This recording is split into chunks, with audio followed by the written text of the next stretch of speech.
Do you struggle with how to straighten wire for jewelry making? This is a fundamental task, yet most of the techniques you'll find offered actually work harden the wire in the process. In this video, I'll show you the best methods for straightening your wire while keeping it pliable so you can achieve graceful curves and accurate forms. Hi, Jen Hanscom here from the Jewelry Classes with Jen Online Learning Center, your practical guide for making stylish silver jewelry right from home. If you want to make jewelry from silver or copper wire, you have to straighten it at some point. I typically work with heavier wires like 14, 16, and 18 gauge to make links and other jewelry components. So simply running a pair of nylon jaw pliers up the wire doesn't quite do the trick. These wires have spring to them, so to make them straight, you have to flex them past where you want them to align. That's where the use of opposing pressures and solid forming fundamentals come into play. First, I'll show you how to unwrap the wire from your coil or spool so you can measure and cut the lengths you need.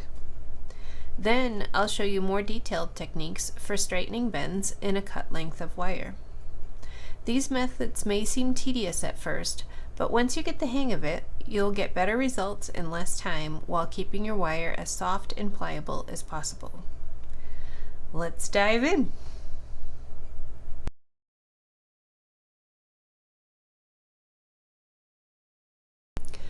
So when you get your wire, you purchase wire. In this case, this is a coil. It could be on a spool. It would just be a smaller circumference if it was spooled. Essentially, what I want to do is I want to have a pressure point on the back side of the curve, and then I want to have another pressure point so that it presses it beyond this first pressure point. You can do this with a polishing cloth, or you can do it with steel wool, and then you're cleaning your wire at the same time as straightening it. But in order to allow you to see what I'm doing, I'm not going to use the steel wool or the cloth, but I'm pressing with my index finger a little bit, and I'm pressing against that with my thumb. And I run my thumb and finger up the wire, and that, while it's not perfectly straight, that straightened that wire enough for me to work with. I can measure, I can do my basics. Another way I can do it is I can push with my thumb and I can pull back with my fingers. And by pushing that with my thumb just gently and moving down the wire, it's straightening that wire. And notice that I can do it over and over again until I've done it enough to straighten the wire in order for me to measure and cut.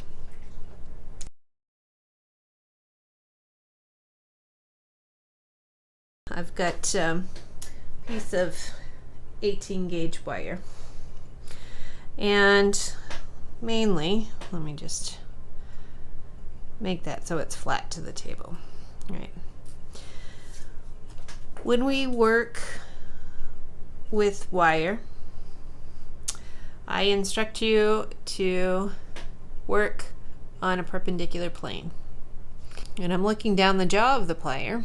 I look and I see a flat surface, essentially just like my tabletop.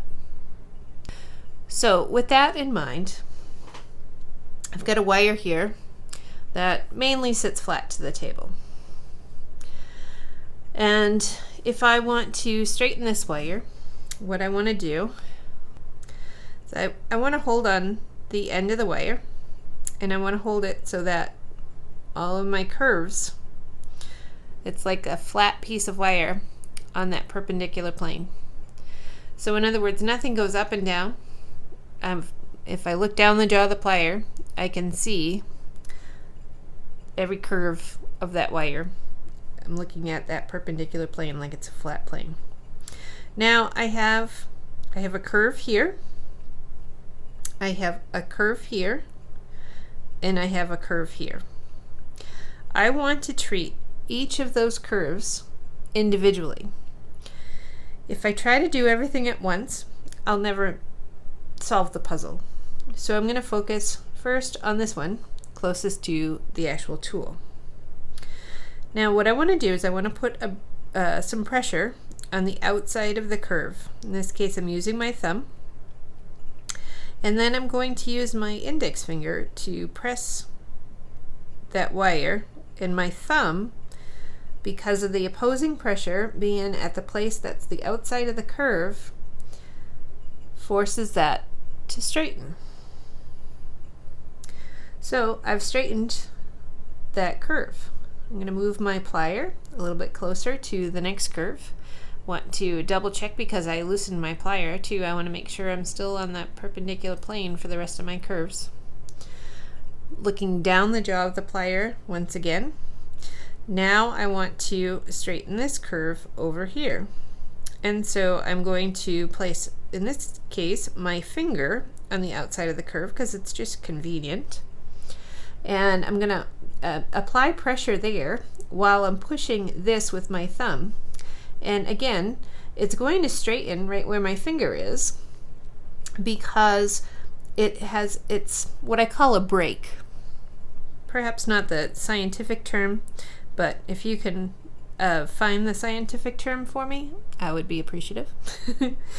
Anyway, so I'm placing the pressure or the break over here, and I'm going to push here with my thumb, and that's going to force that wire to straighten where my finger pressure is. Notice I keep modifying the placement of my finger pressure to be on the outside of wherever the curve is. Sometimes as you straighten a curve, it changes. There you go. So then we have just one more curve here, and so we're going to move the plier down again, and here I'm going to have my thumb on the outside of the curve as the break, and I'm going to use my index finger to straighten that.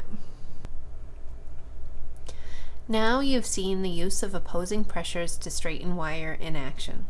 Of course, it's not likely all your curves will be on the same plane. Once you straighten the curves on the first plane, you then rotate the wire a quarter of a turn in the grasp of your pliers to correct the curves on the alternate plane. This video was an excerpt of the key elements from the full fundamental lesson in the Jewelry Classes with Jen Learning Center, which is about 20 minutes long. The full lesson offers a demo with square wire to really showcase both planes, and then moves on to show the process on a round piece of wire. If you're interested in learning more, click on the link in the description to check out my corresponding blog post, which describes the process further and talks about the benefit of keeping your wire pliable as opposed to using other straightening methods that will add hardness. From there, you can learn more about the Jewelry Classes with Jen Learning Center and the library of fabulous projects and fundamental lessons you can access if you join. I hope you found this video helpful. Be sure to hit the subscribe button to get notifications when I add new jewelry making tips.